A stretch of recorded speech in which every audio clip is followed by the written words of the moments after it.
Welcome again to the Novice to Office podcast. I am your shining light of civic truth, Trey Bam.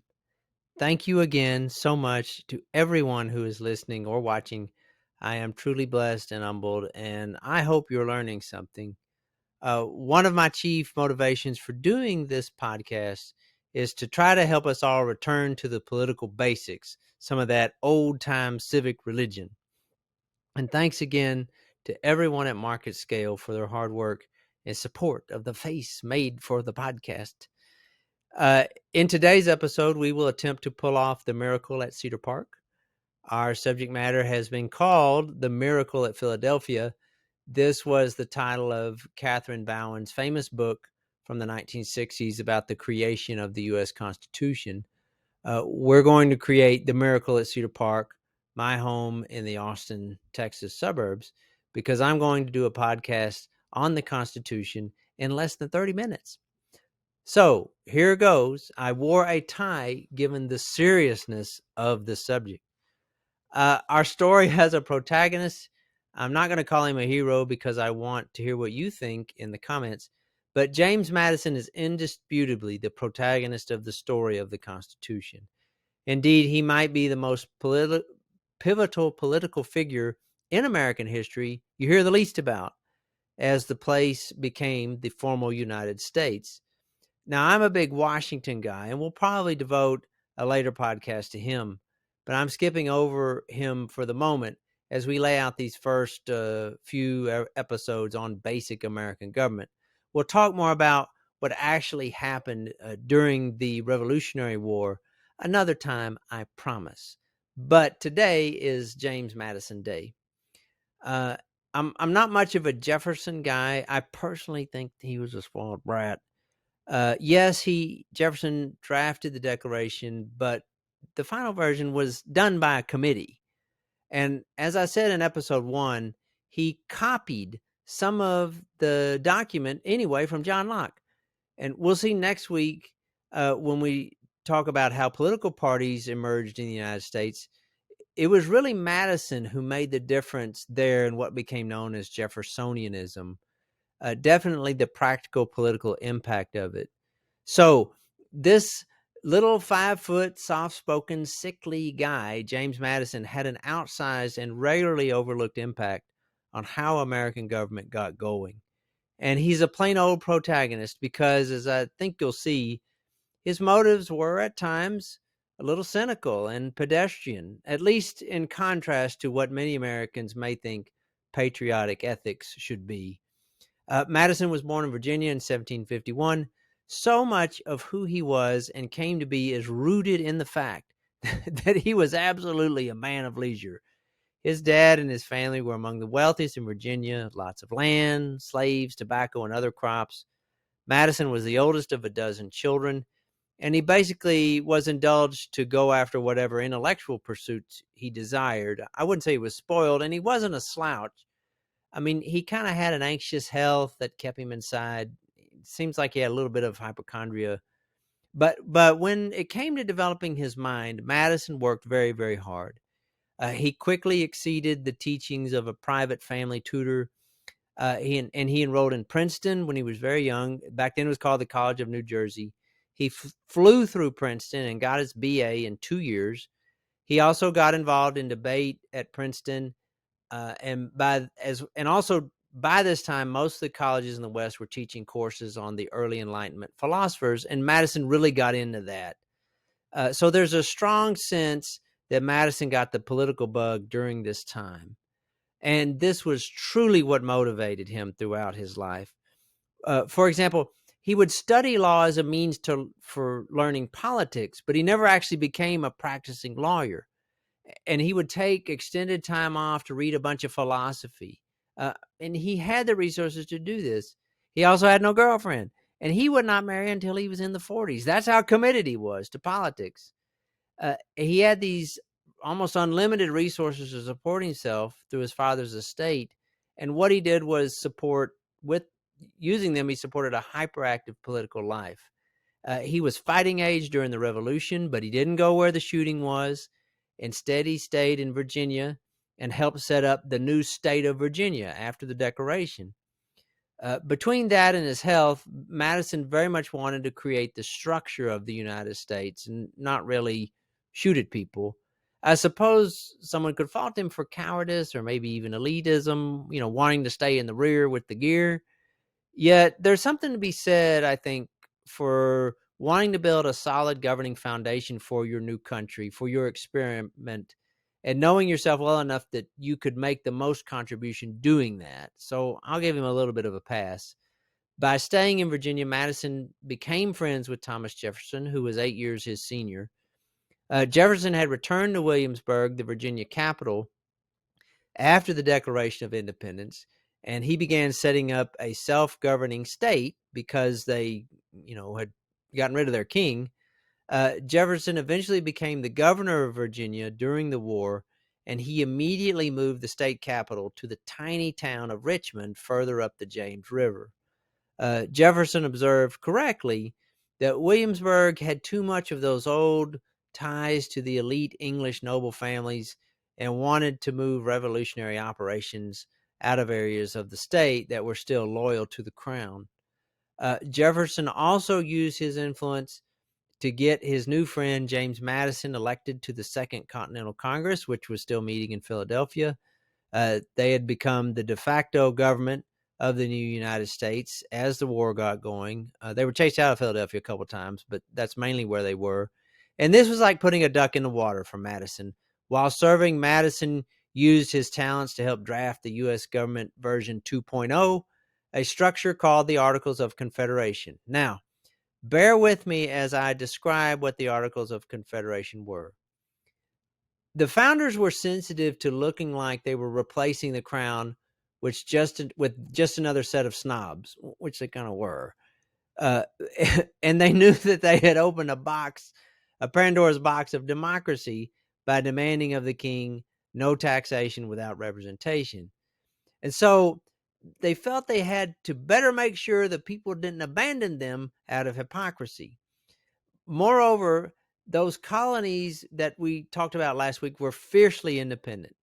Only security bound them together, and even that was tenuous. So, as things progressed and the Second Continental Congress had to try to act like a nation, the founders realized that they needed a stronger template of authority, and so they came up with the Articles of Confederation. And that's why they're called that. A confederation is considered a softer version of a unified government in that the members retain their sovereignty over the central entity. This was the model of the multi-state assembly that the Southern Confederacy would use in 1861. This was what the Confederation of Independent Systems used when Count Dooku led his rebellion against the Galactic Republic in 24 BBY. The Articles then were this clumsy structure that empowered the United States to negotiate over war and state issues, foreign policy, but it did not supersede the new state authorities. It was ham-fisted because in order for the U.S. to do anything, all the states had to agree under the Articles. Nothing could be done without unanimity. So each state had a veto over the other, and I mean, this is kind of like the United Nations Security Council today, but the Articles of Confederation, though, as well, they couldn't tax. They could issue bonds, they could borrow, but the only way they could then pay for those bonds was to cut a requisition to all the states for the money. The U.S. government at this time was still called the Congress, but the Articles still put the government at the mercy of the states for anything and everything. So it was just not efficient. The Articles were formally adopted in 1781 once the final state, Maryland, ratified them. And this couldn't have happened at a more opportune time, as the French agreed to formally recognize the U.S. In February of 1781. And the Articles, and they got involved in the war. And the Articles' brightest moment then was in authorizing Congress to accept the Paris Peace Treaty of 1783, thus ending the war. But in the aftermath, the Articles proved inept at dealing with serious economic problems. By far the biggest problem was the national debt. As a result of the war. Now, again, indulge me while I walk us through this. When a nation fights a war, then as now, expenses go through the roof. For example, it is estimated the U.S. fought World War II by borrowing at 105, 110% of GDP. World War I and the U.S. Civil War saw a similar level of mortgaging. The Iraq and Afghanistan wars accounted for almost half the nation's new debt as a result of September 11th attacks. It's always been this way, going back to ancient times. The American Revolution was no different, even though the government was so tiny. At first, King Louis XVI of France cut a subsidy check to the Second Continental Congress. He just gave him cash to get going, and this was a way for him to stir the pot against his enemy, the British. But almost immediately after that, as General George Washington, who was appointed by the Congress, began operations in New England, badly needed cash had to be sent to him. And by cash, I meant gold and silver, hard currency. Well, where did it come from? Well, Benjamin Franklin and John Adams were dispatched to France and the Netherlands, respectively, to get international loans. But that took forever. The best source for ready cash as well as physical supplies was at home. At first, the states raised their own armies and issued bonds to bring in gold and silver to do so. Later, the Continental Congress did the same thing. Both the states and the Congress would issue these bonds to the regular citizens for their gold. And by regular citizens, I mean, obviously, the wealthier ones who actually had gold and silver. Or they would write a note to a farmer for his animals and his wagons and supplies. And sometimes notes would be issued to the soldiers in lieu of cash. Well, then how do you pay off the notes and the bondholders? Well, you tax. Some states, especially when they recaptured their ports after the war, they could charge a duty, on imports. But by far the biggest means of collecting reimbursement of all these bonds was through taxation. So guess what this did? What do you think would happen if everyone, even the poor people, had to pay a tax that ultimately went to a bondholder who had been part of the wealthy elite? Well, deep social resentment set in. On top of this, all the gold and silver ran out, especially after the war. It was in limited quantities. And there are several reasons for this, which I'm not going to get into here. But if foreign creditors and bondholders only want hard currency in payment, then you've got a compounded problem. But now in America, we have these new states that are functioning according to all these happy and trendy democratic principles as espoused by the revolution. So then what happened? Well, all the regular people, the taxpayers, and they were mainly farmers, got their state reps to fight the power. How? By issuing paper money in what is called a fiat currency, which you can use to pay the taxes as well as personal creditors. But when a government issues a fiat currency, which is what we have today, everyone has to accept it. But there's still not enough hard money in the economy, so that paper money depreciates rapidly almost immediately after it's printed. During and after the Revolutionary War, the nation found itself in an economic death spiral with heavy taxes, little to no growth, and social resentment. Times were hard. Things came to a head in 1786 when the state of Massachusetts, to cover their share of a recent congressional requisition, passed a law imposing a crushing tax on farmers. This was a tax upon a tax upon a tax. And, everyone bemoaned the irony of the crippling tax burden in spite of getting rid of the king. The Massachusetts government also, and many in the country were opposed to this, also wouldn't issue paper currency because that hurt creditors. And with paper money, for example, a loan of $100 could be paid back with fiat currency that was really only worth about $50. So a great deal for debtors, but it's a ripoff for creditors. So in response to the taxes and no way to pay, a rebellion led by war veterans Daniel Shays and others blocked a county court in Massachusetts from sitting in 1786. These courts had the authority to seize personal possessions for payment. The rebels also went after the federal armory in western Massachusetts in Springfield. The rebellion would last several months, not quite a year. The Massachusetts militia was called out, paid for again by the state elite, and the rebellion was scattered. And there was some bloodshed, but there was even more looting by the rebels, which caused them ultimately to lose the PR battle. James Madison to the rescue. Madison, ever the political activist, still wanted to create a fortune of his own, independent of his father, and he thought he could do it in real estate. He had been part of a delegation after the Revolution to discuss terms with the Iroquois, who had been allies with the British.